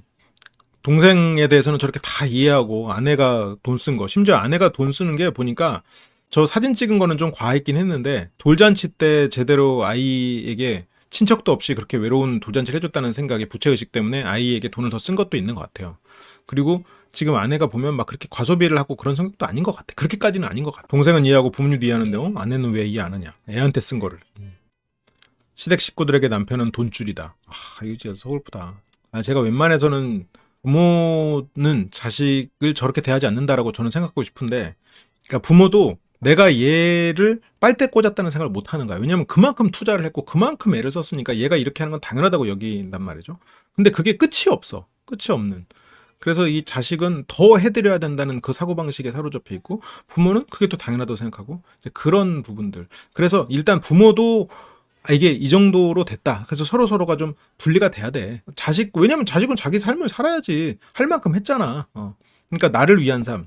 부모님도 이 자식에게 투자를 해서 잘 됐으면 그걸로 일단 만족하고. 그러니까 어느 정도 분리가 되고 그 다음에 서로 이제 다시 서로 돕는 뭐 이제 그런 관계가 돼야지. 일단 각자가 바로 서야 되는데 그게 약간 이 가족들이 전폭적인 지원 그리고 그것에 대한 부채의식 이런 것들이 좀 쌓이면서 보통의 가정과는 조금 다른 의식이 생기는 것 같긴 해요. 남편이 부채의식이 커요. 여기서도 지금 아내가 야 우리 딸이 너 같은 남자 만나면 결혼 안 시킨다며. 남편이 나는 안 시켜. 남편은 이게 표현이나 이런 게 부족한 사람이야. 한편으로는 그렇기 때문에 잘 인내하고 왔겠지. 그런데 표현이 약하니까 그거를 더 세게 하려고 욕을 하고 폭력적인 모습들로 풀어내죠. 상대를 힘들게 하는 것으로 지금 남편이더라고. 근데 그렇게 감정을 스스로 억압해서 했기 때문에 또 이렇게 또 수준 높은 선수가 또 된 거고 그렇기는 하죠. 그러니까 아내는 너무 상실감이 크겠지. 일단 금전적인 부분에서 남편이 안쓰럽지만 또 병신 같고 그리고 남편이 나와 내 자식을 1순위로 여기지 않는 게 너무 원망스럽고 슬프고 또 그게 남편의 어떤 또 정만음과 연결돼 있으니까 또 안타깝고 그렇겠지. 그러니까 이 사람이 그냥 미우면 안 보면 돼. 쌩까면 돼. 아니면 뭐 그냥 딱 감정을 단절하면 돼. 근데 이 아내는 마음속에서 남편이 안쓰럽고 안타깝고 어쨌건 얘에 대한 애정이 있는 거야. 그러니까 이게 올라와. 근데 이걸 누르려고 더 톡 쏘는 말을 해. 너 그래도 나 눈 하나 깜짝 안 하거든? 막 궁시렁궁시렁 대고 더 찌르고 그게 안타까움에 기반하는 감정이지. 참. 근데 남편은 뭐 그걸 알겠어? 아내는 그냥 내 어떤 고통, 우리 가족이 얼마나 힘들게 살았고 내 형이 그렇게 세상을 떠나면서 우리 부모님이 얼마나 고통받았고 그래서 지금 저렇게 넓은 집에서 누리면서 사시는 게 그게 당연한데 아내는 그런 것도 모르고 저렇게 독한 말만 쏟아내는 내가 왜 저렇게 악마 같은 사람이랑 결혼했지? 이렇게 생각을 하는 거지. 아내가 자비가 없어서 저러는 게 아닌데. 근데 이제 남편은 저런 표현에 대해서 미숙하니까 이제 욱 하고 나오는데 남편이 근데 진짜 폭력적인 사람이면 안 나가 때려 부시지. 근데 물론 남편이 이 형의 그런 상황을 겪으면서 자꾸 막 어떤 자살 시도를 한다거나 이제 그런 식으로 아내를 통제하려고 드는 부분이 있어. 그거는 진짜 아내에게는 트라우마로 남고 그런 식으로 통제받지 않기 위해서 아내는 더 센 척을 하는 거고. 그러니까 아내는 아무리 싸웠다고 저렇게 욕하고 폭력적인 모습을 보인다거나 극단적인 선택으로 자기를 통제하려고 하는 남편에게 실망스럽고 고통스럽고 그러니까 드러내지 않으려고 더 세게 말하고 그래서 뭐 개념 없는 악마 같은 그렇게 막 하고요. 그래서 욕을 하면 다 포기하고 나간다고 했었는데 욕을 안 한다고 각서까지 썼군요. 앞으로 욕할 시 다 포기하고 몸만 나갈 것을 약속합니다. 아씨 애기 앞에서 화도 내지 않을 것. 그러니까 남편도 반성을 해. 근데 그게 이제 터져 나오는 거겠지. 아이는 이제 그걸 보고 이제 눈물을 흘리고. 남편도 저런 자신이 싫을 거야. 그래도 부모라는 걸 자꾸 인지하고 저런 거를 참아야죠. 그래서 분에 못 이겨서 자전거를 던졌군요. 지금 이제 이 정도면 지금 이렇게 뭐 큰일 날 뻔해서 지금 남편 지금 원래 빨간 줄이요. 특수폭행이잖아. 그러니까. 그리고 그거에 아이가 다친 적도 있어. 치킨을 먹다가 싸워가지고. 그러니까 둘 다 혈기가 참 왕성하군요. 아이 눈을 스쳤군요. 큰일 날 뻔했네. 아이 눈을 핸드폰이 스쳐가지고 애가 다칠 뻔했어. 그러니까 이 정도 되니까 이제 경찰에 신고를 해가지고 아동학대로 이제 신고를 했는데, 그래서 법원 판결까지. 그러니까 이게 아내도 남편을 이렇게 다루면 안 돼. 그러니까 남편도 자기의 폭력적인 모습이 싫으니까 본인도 어쩔 줄 몰라서 나가는 거거든. 근데 아내는 저렇게 나가면 대화를 단절했다고 생각하고 문을 뽑아버렸지, 건전지를. 근데 지금은 그래도 좀 낮은 것 같아요. 그렇게 한번 남편이 가출하고 막 이런 것들을 경험하면서 아내도 나가면 그냥 나가나 보다 지금 하고 혼자 궁시렁대는 것으로 아내는 방향을 찾은 것 같아. 남편도 그렇게 폭력적인 모습에서 나가는 것으로 본인도 어떤 방향을 찾은 것 같고.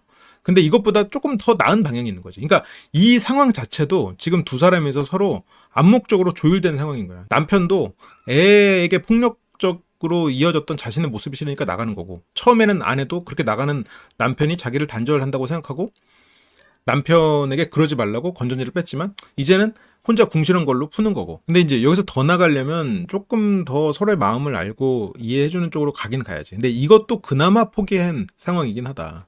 약간은 조율된 상황이 이 정도인 거지. 두 사람 나름의 방식. 생활비를 줘야 밥을 차려주지. 내 생활비로 그럼 밥 차려줘야 돼? 그 밥 차려줘야 돼 하는 것 치고는 술 따라서 서로 짠 하던데, 치킨 하나 놓고 오손도손 짠. 그러니까 그런 거를 보면서 아내가 막 울어요. 아내가 정이 많아. 이 두 사람은 진짜 불과 2년 전까지만 해도 좋았어. 두 사람 아주 좋았어. 지금도 두 사람의 애정은 여전히 깊고. 내 이혼을 100% 하고 싶다. 아이 때문에 그냥 못하는 것 뿐이다.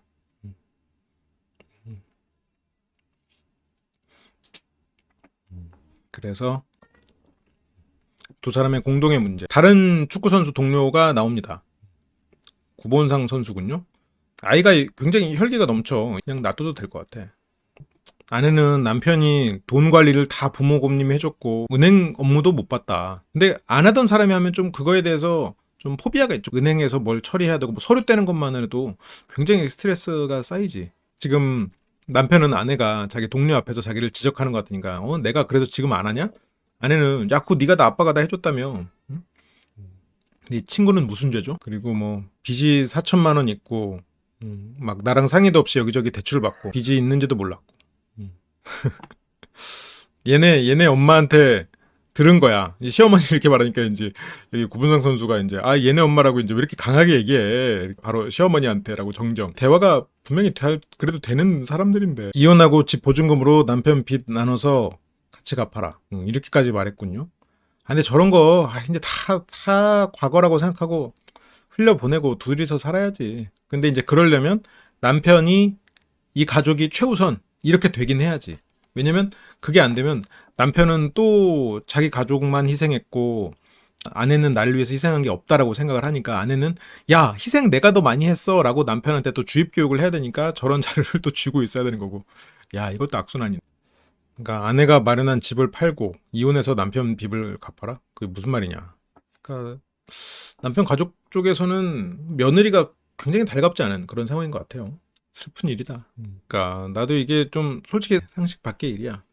부모 입장에서 아무리 눈에 안 차는 며느리, 눈에 안 차는 사위라고 해도 어쨌건 선택해서 결혼을 했으면 그래도 잘 살라고 밀어주고 두 사람 이제는 품 안에 더 이상 품 안의 자식이 아니라고 생각하고 이들이 살아가게 해야 되는데 부모님 입장에서 생각해보면 부모님이 독립을 못한 것 같아요. 부모님이 첫 아이를 물론 성인이 되고 나서지만 계속해서 나이가 들어서까지 돈 관리를 해줄 정도로 품 안의 자식이었고 물론 뭐 전지훈련도 가고 뭐 건장하게 큰 자식들이지만 그렇지만 돈 관리도 자기가 했고 그리고 첫 아이가 떠나면서 둘째 아이에 대해서도 그렇고 그러니까 이게 결혼해서 살고 얘네들이 이제 각자가 어른이 돼서 각자의 삶을 산다는 그런 마음의 준비가 안 된 것 같아요. 이게 보통은 한 20살이 되면은 아이를 이제 성인이라고 생각하고 서서 이제 마음의 독립을 좀 하잖아요. 그 전에도 좀 떨어져서 생각하고 돈 관리 네가 해봐라도 하고 너도 힘들겠지만 네가 해봐라라고 하고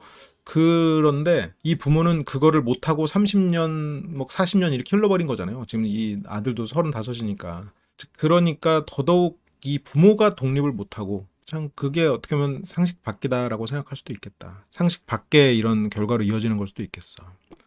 그래서 아무리 내 부모라도 뭐든지 막 할 수 있는 건 아니에요. 부모 입장에서 아이를 잃는 것 같을까? 둘째가 저렇게 여우 같은 며느리 때문에 떠나간다? 변했다? 우리 가족의 재산을 어쨌건 50평을 팔아서 쪼개면 가족의 재산이 분할되고 하는 거니까. 근데 이 아들 입장에서는 남편도 피해자라면 피해자지. 아내도 그걸 아니까 더 짜증날 거야. 남편은 그냥 살아가면서 빚이 자연스럽게 생겼어. 우리 집에 들어가는 빚이 다 나한테 온 거잖아. 근데 그러기에는 아내도 많이 희생을 했으니까. 그래, 빚도 있고. 그러니까 남편은 뭔 일만 터지면 다 나야. 어? 다 내 탓만 하냐? 근데 아내는 남편 탓을 하는 게 아니라 남편이 우리 가족을 1순위로 봤으면 좋겠다. 여기서 이제 그 남편의 스토리가 나오거든. 이제 앞에서부터 얘기했지만 원래 삼형제 중에 둘째였는데 그 형이 지금은 이제 없는 상황. 그렇게 이게 이제 돈 문제로 형이 세상을 마감한 거지. 그러니까 남편도 돈 문제로 부모님한테 뭐라고 말하기 힘들 거야. 형 보증을 쓰면서 형의 부탁으로 보증을 섰고 그러다가 이제 대부업체한테 연락이 왔고 저렇게 해서 빚까지 갚았으니 돈이 남았겠냐고. 집문서 뭐 담보보증 뭐 대출받은 거 이렇게 한 번에 날아오고 그러면서 집안이 꼬꾸라지고 그러니까 뭐 빌라도 있는 게 다행이야 지금. 그래서 동생 빌라에다가 형이 남긴 빚 이런 것까지 해가지고 돈이 남아있기가 힘들어. 근데 저런 돈 때문에 우리 가족을 힘들게 한 형인데 뭐 세상을 떨어버렸는데 뭐 거기서 원망할 수가 있나? 원망도 있겠지만 슬픔과 그런 게 훨씬 더 크지. 시부모님은 형 때문이라고 핑계를 대라. 형 일 때문에 돈이 없다고 얘기해라. 라고 남편한테 시부모님이 얘기를 했다는 거야. 시어머니가. 와이프는 처음에는 그거에 대해서 공감도 하고 남편이 안쓰러웠겠지만 그게 우리 가족의 어떤 손실을 정당화하는 이유로 상대들이 쓰는 것 같으니까. 그래서 뭐 아버지가 대부업체를 찾아가가지고 뭐 깎아달라고 해서 깎은 데도 있고 그렇게까지 한 거지. 그러니까 남편은 자기 아버지가 고생한 거, 어머니 뭐 슬퍼했던 거, 막 이런 게 이제 마음속에 다 남아있는데, 그것도 알겠어요. 알겠는데, 그래도 어쨌건 자기 가족을 우선으로 살아야지. 그게 장기적으로 보면 그것도 효도야. 내가 내 가족이랑 잘 사는 게, 그것만한 효도가 어딨어. 그게 일단 기본이 되고, 그 다음으로 나머지 플러스 알파 하는 게 그거지. 일단, 그게 내가 잘 살지 못하면서 뭔 효도가 있겠어. 잘 사는 모습을 보여드리는 게 효도지. 물론 나는 잘 사는데 막 부모님은 뭐 가난하게 막 힘들게 살고 이거는 안 되지. 그것까지는 안 되지만. 근데 아내는 이제 더 이상 그런 사연 때문에 이런 힘든 이런 상황을 정당화하고 싶지 않아. 자꾸 이제 핑계를 대냐가 되는 거고. 그러니까 아내는 저런 아픔에 공감도 한두 번이지. 일단 내 자식이 우선인 거야. 아내는 저런 슬픔이나 이런 것도 알겠어. 근데 왜 그것 때문에 내 아이가 손해를 더 봐야 되냐라는 생각으로 이어지니까. 남편은 근데 가족이니까 도움되는 건 뭐든 해줘야죠. 이게 진짜라고 생각하고 있어. 이걸 아깝다고 생각하면 믿을 게 저 한 명밖에 없는데 얼마나 큰 책임감과 부채의식이 있는 거야. 그래서 전혀 후회도 안 들고 서운한 것도 없고 오히려 제가 가진 게 없어서 더 못해진 게 속상하죠. 이거 제가 다른 상담을 할 때도 한 번씩 얘기를 했던 부분이에요. 이것 때문에 실은 우리의 오랜 팬 중에 한 분도 떠나가시기도 했는데 부모님에게 제가 가진 게 없어서 더 못해준 게 속상하죠라고 말을 그때도 그분이 하셨어. 그래서 내가 그분한테 그랬거든. 그래도 본인이 우선이다. 그래도 본인 삶이 우선이다. 본인이 잘 살아야 된다. 근데 그때도 이제 그분이 그걸 이야기를 힘들어 하셨었지.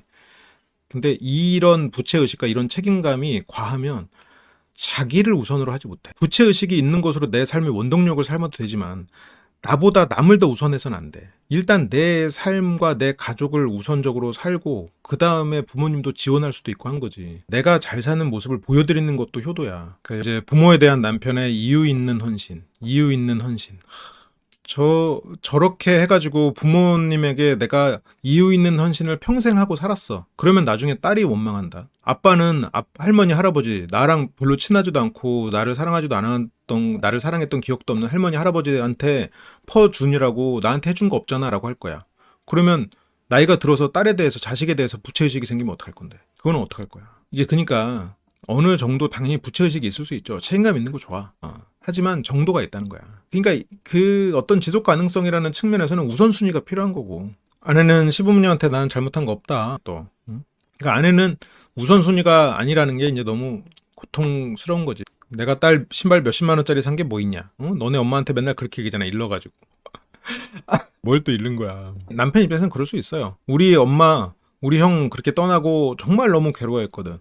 나한테 모든 시간과 돈을 다 투자하면서 나를 지원해줬거든. 그래서 그 부채의식이 있어. 알아요. 아니 남편 너무 좋은 사람이야. 알겠어. 근데 우선순위를 정해야 돼. 지속가능한 지금 설계가 아니야. 현실 감각이 없어서 그렇지. 이게 이게 굉장히 안쓰럽다니까. 뭐라고 해야 될까? 야, 여기는 뭔가 좀 달라. 좀 마음도 한편으로 아프기도 하고 이렇게 안쓰럽기도 하고 그래. 그러니까 여기 지금 남편은 엄마가 무슨 네 장난감이냐 하면서 얼마나 슬픔이 연결돼 있겠어. 근데 여기서 이제 아내가 그 시부모님한테 연락을 했던 게 이제 아내 입장에서는 네가 죽겠다고 나가서 연락이 안 되니까. 그러니까 남편이 죽겠다고 나가니까 막 그 겁에 질려가지고 여기저기 연락을 했던 거야. 그랬던 적도 있었던 거야. 근데 그랬던 걸로 자기가 이제 계속 통제당하는 것 같으니까 이제는 신경도 안 쓰거든 하고 오히려 더 세게 나가는 거고. 맞아. 그 부모와 이 남편 둘 다 책임 그 부채의식이 더 커졌겠지. 그 사건으로 인해서. 남편이 돈 문제로 스트레스 받으면 뭐 이렇게 극단적인 선택에 대한 얘기를 하면서 저게 자기의 생존에 대한 어쩌면 내가 갔어야 되는데 이 사람이 갔나라는 그 죄책감이 생긴대요. 그러다 보니까 이제 마음 한구석에서는 내가 살아도 되나라는 생각인 거지. 그런 생각이 피어오른다고 하더라고. 그러니까 자꾸 저런 게 남편의 머릿속을 괴롭히고 있긴 할 거야.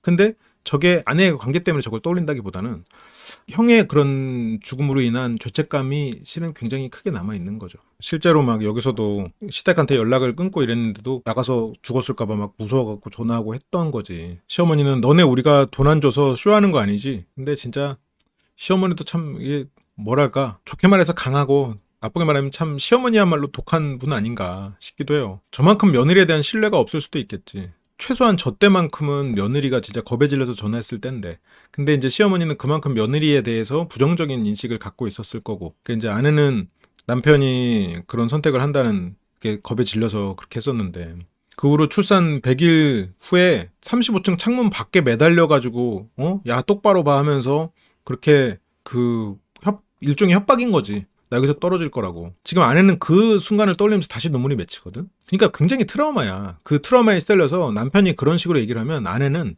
아마 가슴이 철렁철렁 내려앉을 거야. 이거는 문제가 심각한 거야. 저거는 그러니까 아내가 이제는 눈도 깜빡 안 하는 독한 여자라고 생각하고 있는데 남편이 절대 아니야. 독해서 지금 그러는 게 아니라 본인도 무섭고 근데 그것 때문에 끌려가기 싫으니까 센 척하는 거야. 아무리 지지고 볶고 싸워도 가족을 잃는 그 고통을 경험해 본 사람이 자기 가족한테 그걸 경험하게 만들려는 걸 하는 게 말이 되나. 그건 뭐 말도 안 되는 거고. 그러니까 이제 그 순간을 떠올리면서 아내는 남편 앞에서는 이제 약한 척 못하니까 이거를 어디 가서 하소연도 못하고 지금 여기서 인터뷰하면서 그 순간 떠올리니까 지금 눈물이 또 터지려고 그러는 거지. 그쵸. 사람이 느끼는 가장 큰 고통이 가족의 죽음이죠. 그래서 그때는 막 미안하다고 하고 다 잘못했다고 해서 남편을 끌어올렸대. 그 후로 막 그런 식으로 아내를 협박을 하는데 한편으로는 또 본인 마음속에 죽음의 그림자가 드리워져 있는 거기는 하지. 남편이 뭐 이렇게 모기장을 열고 아이랑 같이 뭐 창밖을 보고 있는 모습만 봐도 아내는 가슴이 철렁하겠지. 다시 태어나야 되고 그 부채의식에서 자유로워져야 되고 부채의식에서 그래도 좀 자유로워지려면 내가 지금 새롭게 짊어진 책임에 대해서 재정의가 필요할 것 같아요. 나는 이제 아버지다. 더 이상 아들로서만 존재하지 않는다. 내가 아버지로서 역할이 1순위다라는 거를 몸속 깊이 새겨야 되는 것 같아요. 그게 어떻게 보면 이 남편에게 필요한 일이야. 그래. 그러니까 이번에 남편이 진짜 잘못한 거지. 그 잘못했음에도 이 조사관 진태현 씨가 이렇게 어깨를 이렇게 주물러주는 게 그 마음이 이해가 가는 거야. 자질이 괜찮은 사람들이에요. 성실하고 가정을 사랑할 줄 알고 그리고 정도 많고 과거를 이제 청산해야 돼. 남편은 아내에 대해서 이제 100% 신뢰를 해야 되고 아내도 이제 남편에 대해서 지금 안쓰럽게 생각하고 좋게 생각하잖아요.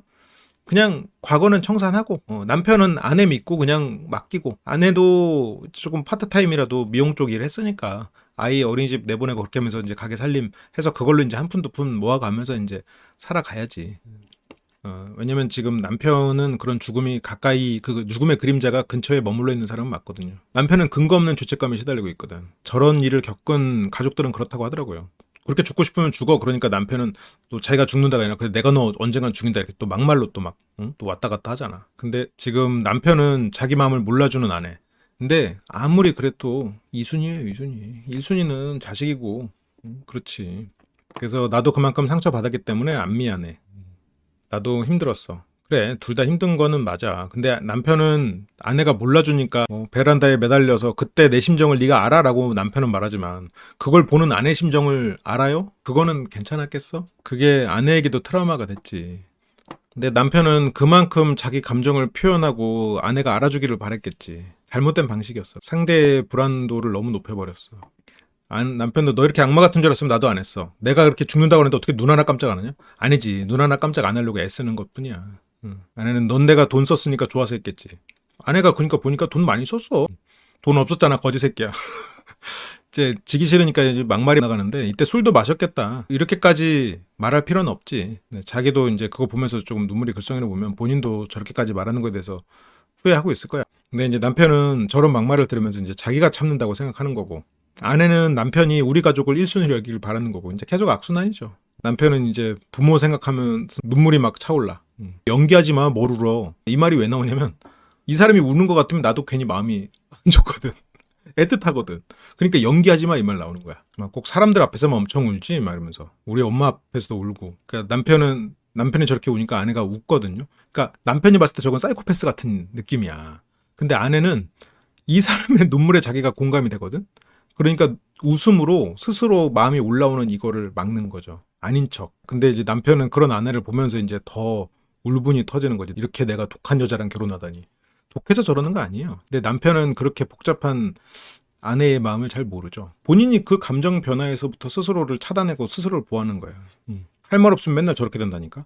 그러니까 남편이 고통스럽고 슬프겠구나. 나는 왜 우는지 정말 이해가 안 가. 그러면서. 근데 이제 애 앞에서 지금 뭐 하는 거냐. 또 자존심이 세고 남편한테는 이제 부모가 너무 불쌍하고.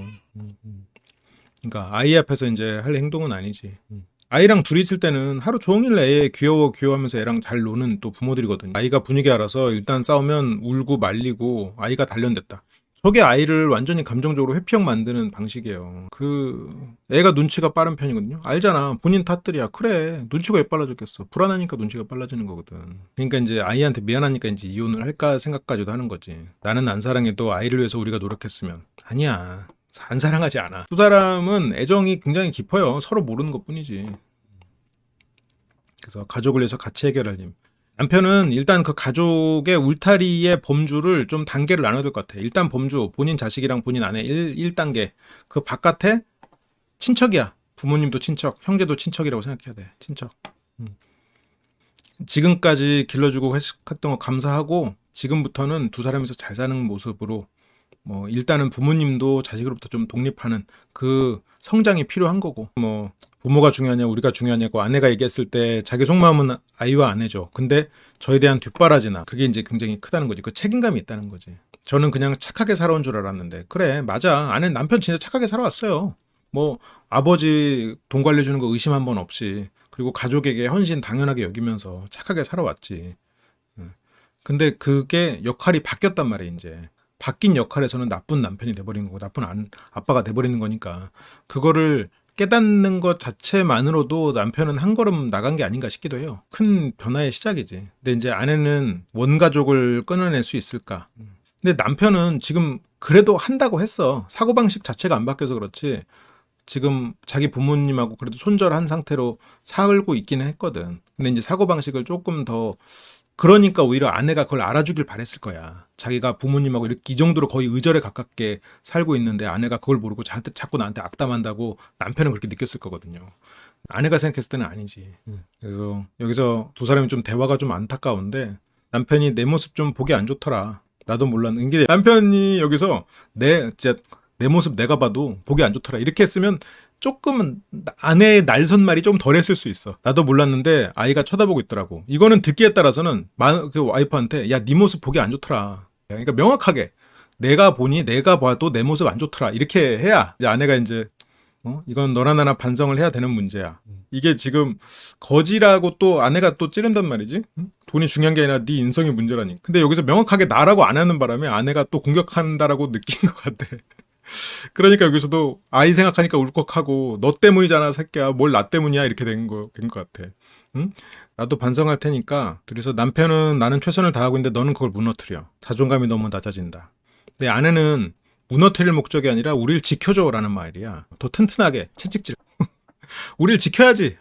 이 병신아 죽어. 약간 이렇게 남편은 이렇게 느끼는 거고, 나를 돈 못 버는 거지 같은 새끼로 취급한다. 그래서 나를 밟아버리는 아내라고 생각하는 거고. 그렇게 두 사람의 1일차 밤이 저물고 이 다음으로는 이제 상담으로 넘어가는데 그 부분은 또 다음 주에 이어서 같이 보도록 하죠. 멤버십에 가입해 주시면 월 100시간의 라이브와 멤버십만이 볼 수 있는 많은 라이브들을 함께 하실 수 있습니다. 함께 카페에서 이야기하는 기분으로 라이브 언제든지 함께 해주시면 좋겠어요. 그리고 쿠팡에서 물건을 살 수 있도록 쇼핑 링크가 있는데 거기서 제품을 사주시면 큰 힘이 됩니다. 여러분들이 물건을 더 비싸게 사는 것도 아니고 저희에게 그거에 따른 수수료가 오기 때문에 여러분들이 원하는 좋은 제품을 사시면서 저에게 후원을 해주는 기능이어서요. 번거로우실 수 있겠지만 한 번의 클릭으로 저희에게 도움을 주신다면 정말 감사하겠습니다. 항상 함께 해주셔서 감사합니다.